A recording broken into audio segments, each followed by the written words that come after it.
नमस्कार, आप देख रहे हैं न्यूज रूम लाइव और मैं हूं आपके साथ विभा उपाध्याय। बुलेटिन की शुरुआत इस वक्त बड़ी खबर के साथ। खबर बिहार की सियासत से जुड़ी हुई, जिसमें मंत्रिमंडल विस्तार को लेकर नीतीश कुमार ने न्यूज 18 से खास बातचीत में कहा कि 15 अगस्त के बाद मंत्रिमंडल का विस्तार किया जाएगा। संभवतः अब ये माना जा रहा है कि 16 अगस्त को मंत्रिमंडल का विस्तार होगा। सीएम नीतीश कुमार ने न्यूज 18 को ये जानकारी दी, जिसमें मंत्रिमंडल विस्तार को लेकर उन्होंने कहा कि 15 अगस्त के बाद मंत्रिमंडल का विस्तार और संभवतः 16 अगस्त को यह विस्तार संभव माना जा रहा है। तो मंत्रिमंडल विस्तार और इसके बाद किन के बीच किन विभागों का बंटवारा, इसे लेकर सबकी निगाहें इस बात पर टिकी हुई थी कि विस्तार कब होगा।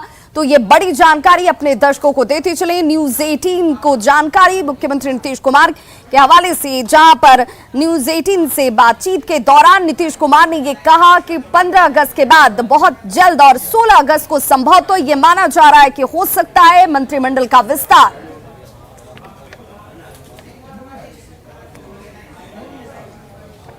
मंत्रिमंडल का विस्तार कब तक हो जाएगा? यथाशीघ्र होगा, बहुत जल्दी होगा। 16 के बाद ज्यादा समय नहीं, 15 के बाद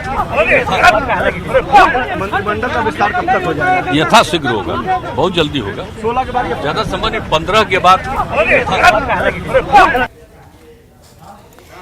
तो मुख्यमंत्री नीतीश कुमार ने एक बार फिर से बीजेपी पर सीधे तौर पर हमला किया। उन्होंने कहा है कि कौन क्या बोलता है इससे फर्क नहीं पड़ता है, लेकिन जिस तरह के बयान सामने आ रहे हैं इसे बोलने दीजिए, कहने दीजिए, लेकिन सच्चाई इससे बिल्कुल अलग है। निराधार आरोप लगाए जा रहे हैं बीजेपी पर निशाना साधते हुए नीतीश कुमार ने सीधे कहा कि जिसे जो बोलना है उसे बोलने दीजिए, सोच समझकर फैसला लिया गया है।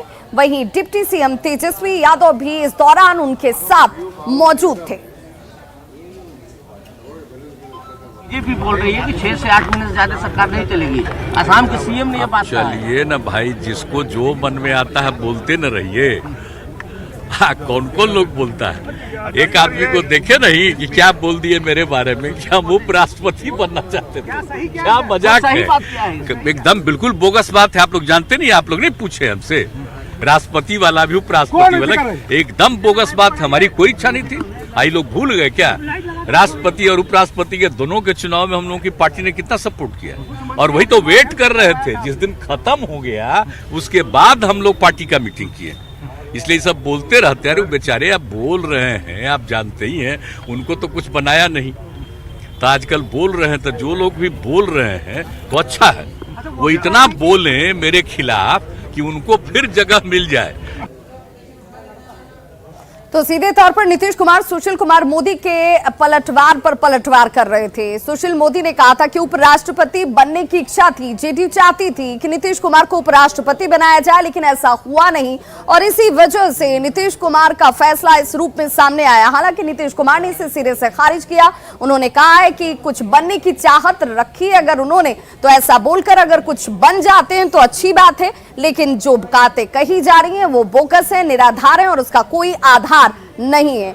इस बीच विधायक नितिन नवीन की तरफ से भी बड़ा बयान आया। विधायक नितिन नवीन ने कहा है कि देखिए, पीएफआई के ऊपर जिस तरीके से कार्रवाई की जा रही थी, ये बेचैनी पैदा कर रहा था नीतीश कुमार के अंदर, और नीतीश कुमार इस कार्रवाई से तनाव में थे। नीतीश की खामोशी से उन्मादियों को बल मिलता है और यही वजह है कि नीतीश कुमार तनाव में इस वक्त गुजर रहे थे जब इस तरह का फैसला उनकी तरफ से लिया गया। नीतीश चुप रहते हैं तो उन्मादियों को बल मिलता है। हमें नीतीश कुमार का ये तनाव पसंद है। जब भी हम बिहार में तनाव हुए उस समय नीतीश कुमार हमेशा खामोश नजर आए, चाहे वो प्रधानमंत्री जी पर जब हमला हुआ गांधी मैदान में, या अभी जब पूरे बिहार में पीएफआई की गतिविधि पर चर्चा शुरू हुई। मैं पूछना चाहता हूं कि क्या पीएफआई पर कार्रवाई हो रही है, इससे उनको तनाव लग रहा है? क्या उग्रवादी और उग्रवादी संगठनों पर कार्रवाई नहीं हो केवल इसलिए कि वो एक समाज विशेष से निकल के आ रहे हैं, एक समाज विशेष का केंद्र बना हुआ था, उस पर कार्रवाई हो रही है इसलिए उनको तनाव लग रहा है? अगर ये तनाव उनको लगता है तो हमें ये तनाव मंजूर है, लेकिन हम बिहार के शांति और अमन के साथ कोई खेल खेलेगा तो हम वो उसके वजह से हजारों सरकार को कुर्बान करने को तैयार है। और हमारे सहयोगी अमित हमारे साथ इस वक्त सीधे लाइव जुड़ गए। अमित, नितिन नवीन का अगर ये बयान गंभीरता से अगर इसे लिया जाए और नितिन नवीन के इस बयान को अभी हालात के परिप्रेक्ष्य से जोड़कर देखा जाए तो एक बहुत बड़ा आरोप नितिन नवीन नीतीश कुमार के ऊपर लगा रहे हैं कि अगर पीएफआई के ऊपर कार्रवाई हो रही थी तो नीतीश कुमार को ये बात चुभ रही थी, उनके अंदर तनाव पैदा कर रही थी, तुष्टीकरण की राजनीति करने की दिशा में नीतीश कुमार थे और यही उन्हें परेशान कर रहा था। बिल्कुल, देखिए जिस तरह से बयान है विवाह, जाहिर सी बात है इस बयान के मायने अगर निकाले जाए तो तुष्टीकरण का आरोप पहले भी लगा है नीतीश कुमार के ऊपर, बीजेपी ने लगाया है और आज एक बार फिर से नितिन नवीन ने ये आरोप लगाया है। नितिन नवीन ने साफ तौर पे अपने बयान में कहा कि पीएफआई जैसे उग्रवादी संगठन जो है उस पर जब कार्रवाई हो रही थी तो नीतीश कुमार को बर्दाश्त नहीं हो रहा था, वो तनाव में आ गए थे और उन्हें ये तनाव पसंद है, बीजेपी को ये तनाव पसंद है, ये भी कह रहे हैं नितिन नवीन। और नितिन नवीन के इस बयान पर मुख्यमंत्री ने भी पलटवार किया है। मुख्यमंत्री का कहना है कि कौन क्या कर रहा था, कहां कार्रवाई हो रही थी वो सभी जानते हैं। पीएफआई पर कार्रवाई अगर हुई है तो बिहार पुलिस ने किया है। इधर बिहार के पूर्व शिक्षा मंत्री जो हैं विजय कुमार चौधरी, उनसे भी इस सवाल को लेकर जब हमने पूछा कि नितिन नवीन इस तरह के बयान दे रहे हैं तो विजय कुमार चौधरी ने कहा कि पीएफआई पर कार्रवाई जो है वो बिहार पुलिस ने की है और इसके लिए उन्होंने बिहार पुलिस का पीठ भी थपथपाया। तो समझ सकते हैं कि चाहे वो नीतीश कुमार हो या उनके आसपास के जो लोग हैं, बेहद करीबी जो लोग हैं, उनके द्वारा ये बातें जो है वो कही जा रही है कि सरकार जो है, नीतीश कुमार जो है वो तनाव में आ जाते थे जब भी ऐसे उग्रवादी संगठनों पर कार्रवाई होती थी तो ये तनाव में आ जाते थे। और उसी के लेकिन अमित सीधे तौर पे नीतीश कुमार ने शपथ ग्रहण करने के बाद जब मीडिया उनके सामने सवाल पूछ रही थी, कल बुधवार का दिन था, तो उन्होंने ये जरूर कहा कि बिहार में कुछ ऐसा हो रहा था जो उन्माद पैदा करता है, जो लोगों के बीच वैमनस्य की स्थिति को पैदा कर रहा था और ये उन्हें सहज नहीं लग रहा था। तो इसे कुछ रूप में देखा जाए, नितिन नवीन भी इसी परिप्रेक्ष्य में कह रहे हैं कार्रवाई क्या की गई ऐसा जिससे कि वैमनस्य इस दौरान 2 महीने के अंतराल में देखने को नीतीश कुमार को ऐसा मिल गया। बिल्कुल, देखिए ये बेहद महत्वपूर्ण सवाल है और इसका जवाब हम अपने एडिटर से ले लेते हैं। बड़वंश जी, जिस तरह से नितिन नवीन ने कहा कि पिछले 2 महीनों में नीतीश कुमार का बयान था कि तनाव पैदा किए जा रहे थे और नितिन नवीन का कहना है कि पीएफआई पे कार्रवाई हुई इसलिए उन्हें तनाव लग रहा है। ऐसे क्या हुआ, क्या इस तरह की कार्रवाई हो गई जिस कारण से नितिन नवीन ये कह रहे हैं कि नीतीश कुमार जो है बेवजह बातें कर रहे हैं, तनाव जो है उग्रवादियों पर जब हो रही थी तो उन्हें हो रही थी। अमित, देखिए ये एक राष्ट्रीय सुरक्षा का मुद्दा है, ये नेशनल सिक्योरिटी का मुद्दा है। मुझे लगता है कि ना तो रूलिंग पार्टी को और ना ही अपोजिशन पार्टी को इसमें बहुत ज़्यादा रीड आउट करना चाहिए, देखना चाहिए, क्योंकि इसमें जो कुछ भी जानकारी दी गई है वो आईबी के जरिए उसमें जानकारी दी गई है और आईबी की जानकारी के बाद ही सारी चीज़ें सामने आई हैं। उसके बाद ही देखा आपने कि लगभग 7-8 जो बड़े शहर हैं वहाँ उसके मॉड्यूल को देखा गया और ये अचानक थोड़े न हुआ था। बिहार में आप देखेंगे तो बिहार के कितने शहरों में ब्लास्ट हुए हैं, बांका देख लीजिए, भागलपुर देख लीजिए, आपने खुद कवर किया है। तो ये चीजें जो चल रही हैं एक स्लीपर सेल के तौर पे, उस चीज को हम राजनीति करें अपनी जगह पे है। एक गंभीर आरोप ये भी एक गंभीर आरोप नितिन नवीन ने ये भी लगाया है कि जब जब नीतीश कुमार चुप होते हैं, खामोश होते हैं, उग्रवादियों को, उन्मादियों को बल मिलता है। चाहे 2013 में गांधी मैदान में धमाका हुआ वो, या फिर अभी पीएफआई का जो यहाँ मंसूबा पाल रखे थे विधानसभा के कार्यक्रम में धमाका करने की, तो ये बेहद गंभीर आरोप है। देखिए जिस तरह से पीएफआई का मॉड्यूल यहाँ विकसित हो रहा था, इसको क्या हम राजनीति के मुलम्मे में, राजनीति का आवरण देख के इसको हम ढक दें? ये एक राष्ट्र की सुरक्षा का मुद्दा है, ये देश की सुरक्षा का मुद्दा है, ये बिहार का अकेला मुद्दा नहीं है। बिहार का यहाँ से बांग्लादेश करीब है, नेपाल से आपका बॉर्डर मिलता है और जगह जगह। जरा ब्रजमोहन जी से ये भी जानने की कोशिश कीजिए कि क्या अगर ऐसा नहीं है जो ऐसा कि नीतीश कुमार कह रहे हैं कि ऐसा नहीं है, बिहार पुलिस की तरफ से कार्रवाई की गई, सपोर्ट किया गया, इसलिए निराधार आरोप अब लगाया जा रहा है विपक्ष की तरफ से, बीजेपी की तरफ से, तो क्या हम ये मानकर चलें कि आने वाले वक्त में ये कार्रवाई जारी रहेगी? बिल्कुल, देखिए एक अहम सवाल जो है वो विवाद जानना चाहती है कि जिस तरह से आरोप प्रत्यारोप हो रहे हैं तो वो अपनी जगह है, आप भी कह रहे हैं कि राजनीति नहीं होनी चाहिए, लेकिन सवाल बड़ा है कि क्या ये कार्रवाई आगे भी जारी रहेगी, क्या लगता है? क्योंकि राजनीतिकरण, तुष्टीकरण की बातें तो अपनी जगह है। देखिए इसको राजनीति से देखना, राजनीति के नजरिए से, राजनीति के चश्मे से देखना, ये बेहद ही दुर्भाग्यपूर्ण है। जो भी बात कर रहे हैं इसमें राजनीति को घुसेड़ रहे हैं, वो राष्ट्र हित को नहीं समझते हैं, वो देश की सुरक्षा को कतई नहीं समझते हैं किसी भी एंगल से। तो इस चीज की बात करना कि इसमें राजनीति की बात हो गई, फलाना लोगों को इसमें टारगेट किया गया, ये बेकार की बातें हैं। एनआईए को और जो भी इसमें संबंधित इन्वेस्टिगेटिंग एजेंसीज हैं उनको देखना चाहिए, चाहे छोटा आदमी इसमें शामिल हो या बड़ा आदमी शामिल हो, वो अगर दोषी है तो दोषी है। नहीं, मुख्यमंत्री भी कह रहे हैं कि बिहार पुलिस अपना काम की है, बिहार पुलिस अपना काम की है, आगे भी करती रहेगी। पुलिसिंग पे सवाल करना अपनी जगह है, इस तरह से तुष्टीकरण और उग्रवादी संगठनों को लेकर के राजनीति चमकाना, नहीं लगता कि इस पर विराम लग जानी चाहिए? बिल्कुल विराम लगना चाहिए। मुझे लगता है कि होम मिनिस्टर अगर नीतीश कुमार के पास खुद रहता है तो हमें लगता है कि इसमें राजनीति की कोई भी गुंजाइश नहीं है, एक पैसे की गुंजाइश नहीं है। ये क्लियर होना चाहिए कि जो भी केंद्रीय एजेंसी इसको देख रही है, इसको इन्वेस्टिगेट कर रही है, उसमें बिहार पुलिस को पूरा सहयोग देना चाहिए, पूरा कॉपरेशन देना चाहिए और हमें जड़ तक जाना चाहिए कि इसके पीछे इसका जो लिंक है ये एस्टेब्लिश हो चुका है कि जो फुलवाड़ी शरीफ के लोग थे या जो भी इसमें शामिल थे आतंकी, उनका लिंक आईएसआई से था। हमने सारे डॉक्यूमेंट्स देखे हैं, पुलिस के पास में, एटीएस बिल्कुल के पास राष्ट्र हित से समझौता नहीं और इस तरह के विषयों पर राजनीति नहीं होनी चाहिए। इसे राजनीतिक चश्मे से देखने की जरूरत नहीं है, क्योंकि आतंकियों, उन्मादियों का कोई धर्म विशेष नहीं होता है। इस दिशा में राजनीतिक दलों की तरफ से बयान का आना इस वक्त बहुत जरूरी है। हालांकि राजनीति एक अलग तरीके की बिहार में इस वक्त रची और खेली दोनों ही जा रही है, जो दुर्भाग्यपूर्ण नजर आती है। बहुत बहुत शुक्रिया अमित आपका भी और ब्रिजमोहन जी आपका भी इस तमाम जानकारी के लिए।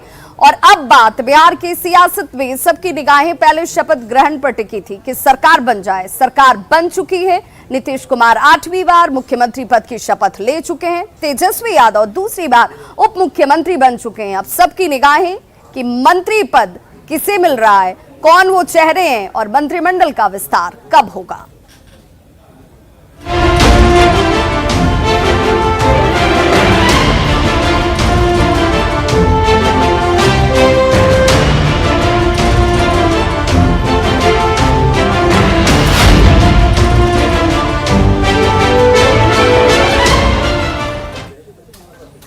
तो बिहार में महागठबंधन की सरकार बन चुकी है। सरकार बनने के बाद अब निगाहें लोगों की मंत्री पद को लेकर जाकर टिक गई हैं। किसके हिस्से कौन सा विभाग, किसके जिम्मे कौन से विभाग की जिम्मेदारी, ये सब के निगाहों में सवालों के तौर पर इस वक्त घूमता हुआ। और मंत्रियों की बारी की बात की जाए तो सियासी गलियारों में अब इस बात की ही चर्चा जोरों पर है कि नई सरकार में कौन कौन मंत्री बनने जा रहे हैं। आज इसी बात की हम पड़ताल करने वाले हैं, क्योंकि सरकार के मंत्री कौन कौन होंगे, किन्हें क्या जिम्मेदारी दी जाएगी, कैसे ये काम होगा, कौन सा विभाग किस पार्टी को मिलेगा। नीतीश और तेजस्वी किस पर अपना विश्वास और प्रेम दोनों ही दिखाते हैं।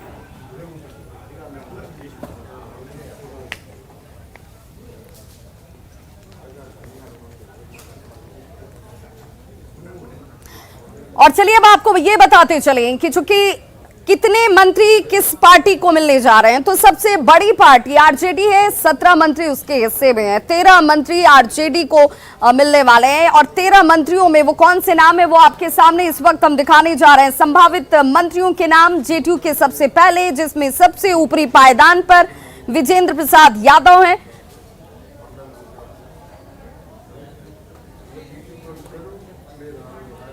तो विजेंद्र प्रसाद यादव सबसे पहले जेडीयू कोटे से संभावित चेहरे और नाम इस वक्त आपके टीवी स्क्रीन पर। दूसरा नंबर विजय कुमार चौधरी का, जिन्हें सबसे ज्यादा प्रेम और विश्वास दोनों ही हासिल है नीतीश कुमार का। उपेंद्र कुशवाहा, ये वो संभावित चेहरे और नाम है। संजय झा, लेसी सिंह, एक एक करके ये वो नाम जिन पर इस बार मंत्री बनने की एक बार फिर से जिम्मेदारी होगी। सुनील कुमार, जयंत राज, जमा खान और अशोक चौधरी, ये वो तमाम नाम जो जेडीयू की तरफ से आगे रखे जाएंगे, जो हमारे सूत्र इस वक्त जानकारी दे रहे हैं। तो ये वो संभावित चेहरे हैं जिनको मंत्री पद मिलेगा। और अब बात कांग्रेस की कर लेते हैं। इस बार कांग्रेस के हिस्से में 4 मंत्री पद जा सकते हैं, जो संभावना इस वक्त जाहिर की जा रही है। सबसे पहले मदन मोहन झा का नाम बताया जा रहा है जो मंत्री बन सकते हैं। अजीत शर्मा, शकील अहमद खान और राजेश कुमार नाम, ये वो चारों नाम हैं जो इस बार कांग्रेस के नेताओं में आगे और शीर्ष पायदान पर इस वक्त मंत्रियों की तरफ बढ़ते हुए। वहीं हम की बात करें तो एक मंत्री हमसे भी बनना है, सिंगल, और इसमें ये नाम जीतन राम मांझी के बेटे संतोष कुमार सुमन का। वहीं निर्दलीय विधायक की बात की जाए तो निर्दलीय विधायक में भी एक मंत्री बनने वाले हैं सुमित कुमार सिंह। इन्हें माना जा रहा है कि ये निर्दलीय के तौर पर मंत्री बनेंगे, जिसमें सुमित कुमार सिंह का नाम शामिल है। और अब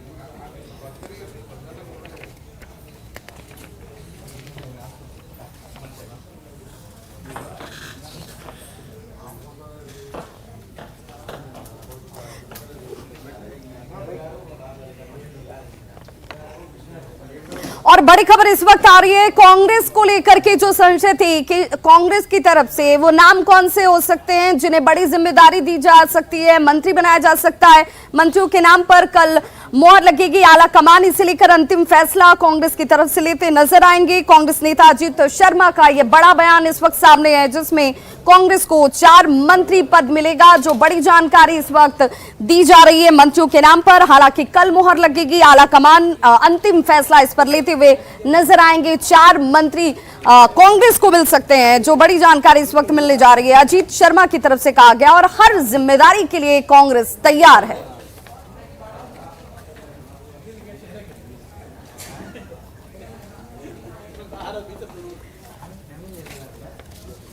तो ये बड़ी जानकारी इस वक्त अपने दर्शकों को हम दे दें कि कांग्रेस की तरफ से ये कहा जा रहा है कि कल अंतिम फैसला लिया जाएगा। 4 मंत्री जो कांग्रेस की तरफ से बनेंगे, वो 4 मंत्रियों में कौन से वो नाम होंगे, जिसमें सीधे तौर पर ये कहा जा रहा है कि 4 मंत्रियों को लेकर के भले नाम जो भी चल रहे हो, लेकिन अंतिम फैसला आला कमान का ही होगा और आला कमान इसे लेकर कल फैसला ले लेगा।